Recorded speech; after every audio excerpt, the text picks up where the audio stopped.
नमस्कार दोस्तों, मेरा नाम है अंकुश रसिया। आपका इस वीडियो में स्वागत है। बताएंगे आपको कि अगले 24 घंटों के साथ साथ अगले कुछ दिनों में आपके इलाके में जो मौसमी गतिविधियां हैं वो किस तरह की रहने वाली हैं, कहां पर किस तरह की जो वेदर कंडीशंस हैं वो देखने को मिलेंगी, कहां पर कैसी बारिश की संभावना है, कहां पर क्या माहौल रहने वाला है, इसके बारे में पूरी डिटेल में जो है वो चलिए बात करते हैं।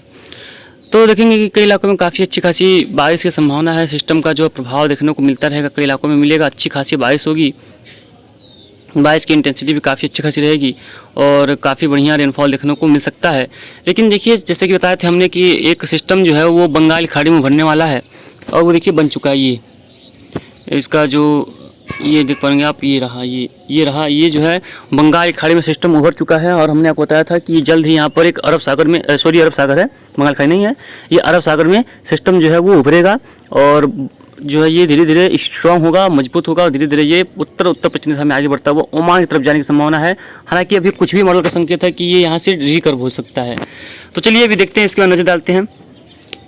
ये देखिए, ये यहाँ परिया के आसपास देखेंगे तो ये देखिए अभी यहीं पर है, ECMWF है। इतना स्ट्रॉन्ग नहीं दिखा रहा था जितना आज दिखा रहा है। तो देखिए इस बार का जो मॉडल प्रेडिक्शन रहा है वो काफ़ी ज़्यादा बेकार रहा है अगर कहा जाए तो, किसी भी सिस्टम का ट्रैक को लेकर के। लेकिन फिर भी ठीक है। देखिए यहाँ पर सिस्टम बन चुका है, काफ़ी स्ट्रॉन्ग हो जाएगा कल और हो सकता है कि जल्द ही ये तूफान भी बन जाए। हालांकि अभी तूफानी रफ्तार से हवाएं तो इसमें नहीं है, जितना तूफानी रफ्तार की हवाएं होने चाहिए उतना तो नहीं है। तो ऐसा लग रहा है कि डिप्रेशन या डीप डिप्रेशन बन सकता है। लेकिन यहाँ की जो कंडीशंस हैं वो फेवरेबल हैं यहाँ पर इसको साइक्लोन बनाने के लिए, यानी कि यहाँ पर इसको चक्रवाती तूफान बनाने के लिए जो कंडीशंस हैं वो फेवर में चल रही हैं। तो इसके तूफान बनने के चांसेस काफ़ी हाई हैं और ये दिन पे दिन इंटेंसिफाई हो सकता है, क्योंकि इसका जो ट्रेवल है वो भी काफ़ी लंबा है। देखिए यहाँ से लेकर के यहाँ तक इसका जो ट्रेवल है 3-4 दिनों का जो है, यहाँ को इसको ट्रेवल मिलेगा, समुद्री रास्ते में ट्रेवल मिलेगा। तो ये काफ़ी स्ट्रॉन्ग हो सकता है और तूफान बनने की कैटेगरी तक जा सकता है। चलेंगे 13 पर देखेंगे तो ये निकल रहा है और पश्चिम से आगे बढ़ा। 14 देखेंगे तो ये जो और आगे बढ़ा, उसको देखिए ये जो है स्ट्रॉन्ग होकर के ये जो है ओमान की तरफ चला गया। उसको देखिए बंगाल खाड़ी का सिस्टम जो है फिर से ये अरब सागर में प्रवेश करेगा। उसको देखिए ये जो है स्ट्रॉन्ग होकर के ये फिर से ये भी जो है स्ट्रॉन्ग होगा और आगे की तरफ मूव करेगा। यानी कि एक के बाद एक यहाँ पर बैक टू बैक जो है 2 सिस्टम बनेंगे। लेकिन उसके बाद देखिए फिर से एक बंगाल खाड़ी में नया सिस्टम बन रहा है।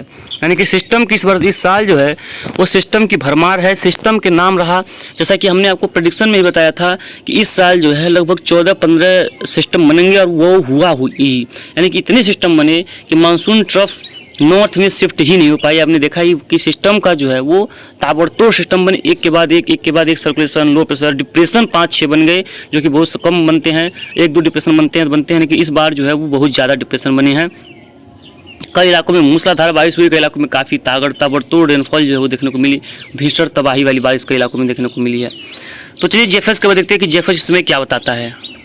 ये है देखिए जेफएस का मॉडल्स। इसमें अगर देखेंगे, हालांकि अभी और भी मॉडल्स में बात करेंगे, लेकिन इसमें देखेंगे अभी चलेंगे करके आसपास देखेंगे सिस्टम जो है यहाँ पर दिखा रहा है कि स्ट्रॉन्ग हो रहा है, यानी कि इंटेंसिफाई हो रहा है। यहाँ पर देख पाएंगे वह देखेंगे ये बात के आसपास देखेंगे, देखिए ये बात के आसपास देखिए 2 सिस्टम देख पाएंगे यहाँ पर। इसको थोड़ा सा ये देखिए यहाँ पर, देखिए ये रहा, ये सिस्टम यहाँ पर है, एक सिस्टम यहाँ पर, देखिए 2 सिस्टम, ये पहला है, ये आपका जो है ये दूसरा है। ठीक है, ये कैसे देखेंगे ये सिस्टम जो है साइक्लोन नहीं बनेगा ऐसा लग रहा है। उसको देखिए ये आगे तरफ मूव कर जाएगा। उसको देखिए 14 का देखेंगे एक नया सिस्टम जो है वो बंगाल खाड़ी में उभरेगा और ये तटीय इलाकों को पार करता हुआ देखिए 17 के आसपास, 18 से देखिए ये बंगाल खाड़ी में पहुंचेगा। ये स्ट्रॉन्ग होगा, ये जो है तूफानी कैटेगरी प्राप्त कर सकता है। देखिए ये जो है तूफान इसमें, क्योंकि जेफएस दिखा रहा है कि इसमें इसकी जो विंड रफ्तार है वो देखिए लगभग 100 किलोमीटर पार है, यानी कि ये तूफान बन चुका है, ऐसा जेफएस का मानना है।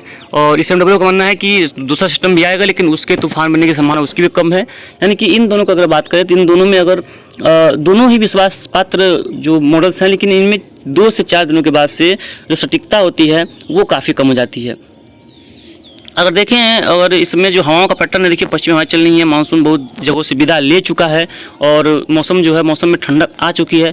सुबह में अभी भी उमस है, जब तक मानसून पूरी तरह से यहाँ से हटता नहीं है, जब तक नमी साफ़ नहीं होती है तब तक जो है ये उमस जो है वो बरकरार रहेगी। उमस वाली जो गर्मी है वो परेशान करती रहेगी, इसमें कोई दुराय नहीं है। और आने वाले समय में अगर देखें तो अगले 4-5 दिनों के बाद ही अगर देखेंगे तो पूरी तरह से जो मानसून पूरी तरह से विदाई ले लेगा। कई इलाकों से मानसून जो है वो हट जाएगा। हालांकि मानसून तो है लेकिन अभी बारिश नहीं है, कुछ बादल कहीं कहीं पर देखने को मिलते हैं, कुछ इलाकों में गरज चमक बौछार भी देखने को मिल रही है। लेकिन अब उतनी कोई ज़्यादा प्रोबेबिलिटी इस बारिश का या किसी भी तरह की मौसमी गतिविधियों का देखने को नहीं मिलेगा पूरे उत्तर भारत में। अब यहाँ पर केवल पश्चिमी विक्षोभ यानी कि वेस्टर्न डिस्टर्बेंस से ही बारिश की संभावना होगी तो बनेगी, बाकी यहाँ पर नहीं बनेगी। ये देखिए यहाँ पर देखेंगे, यहाँ पर तो ये तटीय इलाका जो है, ये हमारा वेस्ट कोस्ट का तटीय इलाका देखेंगे, यहाँ पर जो बारिश है वो काफ़ी अच्छी हो रही है। कई इलाकों में काफ़ी घने क्लाउड्स हैं और वेस्ट कोस्ट पे, और यहाँ पर बारिश धीरे धीरे और बढ़ेगी क्योंकि यहाँ पर सिस्टम में यहाँ पर एक नया जो उभर रहा है। उसके बाद देखिए जैसे लो प्रेशर एरिया की वजह से देखिए यहाँ पर कितना ज़्यादा तेज़ी से यहाँ पर वर्षा जो है वो हो रही है। और क्लाउड लॉर्ड देखिए ये धीरे धीरे यहाँ पर आ रहे हैं। हालांकि बादल बारिश वाले नहीं हैं, लेकिन ये कि बादल रहेंगे तो ठीक रहेगा, क्योंकि अभी भी जो उमस की गर्मी है वो अभी परेशान किए हुए है सबको, यानी कि जो उमस वाली गर्मी है वो अभी सबको परेशान करके रखी हुई है। और ये देखिए वेस्ट कोस्ट पे अभी देखेंगे तो यहाँ पर जो है काफ़ी अच्छे बादल हैं और ये बारिश वाले बादल हैं। कई इलाकों में यहाँ पर रेनफॉल देखने को मिल रहा है, कुछ इलाकों में यहाँ पर मूसलाधार बारिश भी हो रही है। और वहीं देखेंगे जैसे कि तमिलनाडु का क्षेत्र हो गया, केरला, यहाँ पर आंध्र प्रदेश, यहाँ पर वगैरह में जो है यहाँ पर भी बारिश की संभावना काफ़ी जो है ठीक ठाक दिखाई पड़ रही है। लेकिन उत्तर में देखेंगे पूरा यहाँ पर उत्तर भारत के क्षेत्रों में बादल तो रहेंगे, लेकिन यहाँ पर बारिश की उम्मीद फिलहाल नहीं है। बारिश की एक्सपेक्टेशन हम लोग नहीं कर सकते इन बादलों से। वहीं बात करेंगे पंजाब की, हरियाणा की, दिल्ली की, तो पंजाब हरियाणा दिल्ली में भी जो मौसम है वो पूरी तरह से साफ और शुष्क बना रहेगा। और यहाँ पर हालांकि कुछ बादल आ रहे हैं, लेकिन दोपहर तक जो है वो भी मौसम क्लियर हो जाने की संभावना है। वहीं जम्मू कश्मीर, हिमाचल प्रदेश, उत्तराखंड की अगर बात करें यहाँ पर भी लगभग वही सेम कंडीशन है। यहाँ पर भी कोई खास बारिश की संभावना फिलहाल नहीं है। और बात करेंगे पूर्वी राजस्थान, मध्य प्रदेश, उत्तर प्रदेश, बिहार, झारखंड, पश्चिम बंगाल, छत्तीसगढ़ की, तो यहाँ पर भी फिलहाल अभी बारिश की संभावना कम दिखाई पड़ रही है, ये लगभग नहीं के बराबर ही है। यहाँ पर कोई खास रेनफॉल की एक्टिविटी दर्ज नहीं की जाएगी, यानी किसी भी तरह की यहाँ पर मौसमी गतिविधियों की संभावना दिखाई नहीं पड़ रही है। वहीं देखेंगे मध्य क्षेत्र में, तो मध्य प्रदेश से लेकर के विदर्भ में और कुछ आंध्र प्रदेश के क्षेत्रों में यहाँ पर वर्षा नहीं है। लेकिन महाराष्ट्र के कुछ इलाके, गुजरात कैसे होंगे जहाँ पर रेनफॉल की एक्टिविटी देखी जाएगी। तमिलनाडु, पुडुचेरी, कर्नाटक की अभी फिलहाल बात करें तो यहाँ पर कुछ इलाकों में बारिश होगी, लेकिन 2-4 दिनों के बाद यहाँ से जब सिस्टम गुजरेगा तो यहाँ पर मूसलाधार तबाही वाली बारिश होने की संभावना है, यानी कि भीषण बारिश उस समय उस दौरान देखने को मिलेगी, ये पूरी तरह से तय है। ये देखेंगे यहाँ पर ये है सिस्टम, जैसा कि हमने आपको बताया था कि सिस्टम देखिए यहाँ पर ये बना लो प्रेशर एरिया, और देखिए यहाँ पर जो ये ओमान या यमन की तरफ चला गया है। उसका देखिए ये है, यही देखिए तमिलनाडु कोस्ट को पार कर रहा है, ये सिस्टम देख पाएंगे। और देखिए इसको देखिए जाकर के कितना तेज़ी से स्ट्रॉन्ग होगा, देखिए ये इंटेंसिफाई हुआ, ये देखिए ये तूफान बन गया। लेकिन ऐसा लग रहा है कि ये देखिए ये भी जो है ये भारत की ओर नहीं आएगा और ये भी ओमान की तरफ ही जाएगा, ऐसा इसमें प्रतीत हो रहा है पूरी तरह से। इस मॉडल्स में संकेत जेफएस के मिलने, उसका फिर से देखिए अरब सागर में एक नया लो प्रेशर एरिया डेवलप होगा और बंगाल खाड़ी में भी नया लो प्रेशर एरिया की जो बनने की संभावना है वो काफ़ी प्रबल है। यानी कि कुल मिलाकर कह सकते हैं कि इसकी वजह से केरला, कर्नाटक, महाराष्ट्र, तमिलनाडु, पुडुचेरी, आंध्र प्रदेश में कई इलाकों में मूसलाधार बारिश की संभावना रहेगी। कई इलाकों में यहाँ पर जो है जल भराव, बाढ़ वाली स्थिति भी पैदा हो सकती है। लेकिन इसका प्रभाव कोई खास, जैसे कि सेंट्रल इंडिया में भी कुछ इलाकों में पड़ सकता है, जैसे कि मध्य प्रदेश, झारखंड, कुछ इलाके, छत्तीसगढ़, कुछ इलाके, गुजरात, मध्य प्रदेश के कुछ इलाके, विदर्भ, महाराष्ट्र होगा ही, विदर्भ और पश्चिम बंगाल तक भी इसका जो है कुछ मॉइस्चर की वजह से कुछ वर्षा की संभावना बनेगी। और इसमें अगर देखें उत्तर भारत में तो इसका जब नॉर्मल ट्रैक था, इसका जब इस तरह से ट्रैक था तब तो यहाँ पर वर्षा की संभावना काफ़ी अच्छी थी। लेकिन जब ये ट्रैक चेंज आया है, ट्रैक में बदलाव आए हैं, तो उत्तर में किसी भी तरह की अभी फिलहाल रेनफॉल की एक्टिविटी दर्ज की जाने की कोई भी किसी भी तरह की संभावना फिलहाल दिखाई नहीं पड़ रही है। और अभी वेस्टर्न डिस्टर्बेंस देखिए जैसा कि अभी चल रहा है आपका अक्टूबर, और लगभग आज 10 दिन हो गया अक्टूबर का, और 15 दिन के बाद यानी कि आधा पखवाड़ा बीत जाएगा। तो मानसून वापसी में जब वापसी होने लगता है तो साइक्लोन तो बनते हैं, चक्रवाती तूफान बनते हैं, लेकिन जो वेस्टर्न डिस्टर्बेंस हैं वो धीरे धीरे अभी इंटेंसिटी उनका जो है वो नवंबर से बढ़ेगा और दिसंबर जनवरी इनका पीक इंटेंसिटी होता है। दिसंबर जनवरी में ये जो है काफ़ी ज़्यादा आते हैं और उस दौरान जो है काफ़ी पहाड़ों पर भारी बर्फबारी होती है, भारी वर्षा होती है, ओलावृष्टि होती है, हेलो स्टॉर्म, लाइटनिंग स्ट्राइक होती है।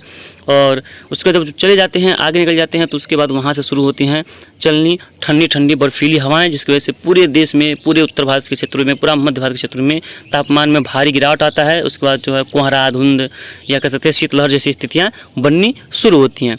तो अभी वेस्टर्न डिस्टर्बेंस फिलहाल आने की संभावना कम है, आएगा तो कमज़ोर ही आएंगे। अभी स्ट्रॉन्ग वेस्टर्न डिस्टर्बेंस आने की संभावना कम है, क्योंकि जब तक मजबूत वेस्टर्न डिस्टर्बेंस यानी कि पश्चिमी गड़बड़ी यानी कि पश्चिमी विक्षोभ नहीं आएंगे, तब तक पूरा राजस्थान, पूरा उत्तर प्रदेश, पूरा पंजाब, पूरा हरियाणा, दिल्ली, पूरा बिहार, मतलब कि पूरा उत्तर भारत का क्षेत्र यहाँ पर शुष्क ही रहेगा। केवल पहाड़ी इलाकों में, कुछ इलाकों में हल्की फुल्की वर्षा जो है वो देखने को मिलती रहेगी। वेस्टर्न डिस्टर्बेंस पूरा साल आते हैं, लेकिन वो अपर लेवल या लोअर लेवल पे आते हैं। कभी ये उत्तर चले जाते हैं, जब सूर्य उत्तर की ओर आते हैं तो वो चले जाते हैं चाइना की तरफ, और जब सूर्य दक्षिणायन होते हैं तो दक्षिण की तरफ थोड़ा खिसकते हैं, भारत की ओर आना शुरू हो जाते हैं। बस इसी तरह से यहाँ इनका जो है वो चलता रहता है। और पहाड़ों पर अब बारिश शुरू होगी और मई तक चलेगी, क्योंकि यहाँ पर वेस्टर्न डिस्टर्बेंस जो है वो आते रहते हैं। बाकी जो भी होगा हम आपको लगातार वीडियो के माध्यम से लगातार अपडेट करते रहेंगे, जिससे कि आपको किसी प्रकार से कहीं पर भी दिक्कतों का सामना करना ना पड़े और आपको अच्छी से अच्छी नॉलेज की जानकारियाँ मिलती रहे। मिलते हैं इसके नेक्स्ट वीडियो में, तब तक लगातार चैनल पर आप लोग बने रहिएगा। धन्यवाद।